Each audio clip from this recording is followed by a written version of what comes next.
এছাড়াও ইসলামী পরিবেশে মুসলিমদের মাঝে ধর্মীয় রূপরেখায় বিধর্মীয় কর্মকাণ্ড আরেকটা কি, শুধু একটা বয়সে গেলে দাড়ি রাখতে হবে। ইয়াং জেনারেশনরা দাড়ির প্রতি আগ্রহী নয়। যারা ফিল্ম স্টারদের দেখে, আসলে তারা স্টার নয়, তারা লুচ্চা লাফাঙ্গা, কিন্তু আজকে আমাদের মিডিয়া বলছে ফিল্ম স্টার, স্টার নক্ষত্র, আস্তাগফিরুল্লাহ, তারা লুচ্চা।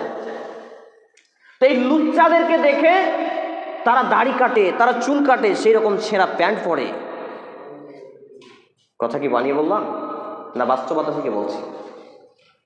3 নম্বর পয়েন্ট হচ্ছে তার ড্রেস পোশাক, মোবাইল, হাঁটা চলা, চা খাওয়া, বিড়ি সিগারেট খাওয়া সব এই লুচ্চাদের মতো।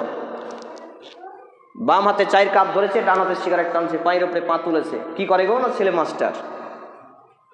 হ্যাঁ, আপনাদের এলাকা নেই তো? এইগুলো হলো মুসলিমদের মাঝে ধর্মীয় রূপরেখায় বিধর্মীয় কর্মকাণ্ড। আর একটা সব থেকে ভয়ঙ্কর অবস্থা হচ্ছে জালসাই মেলা।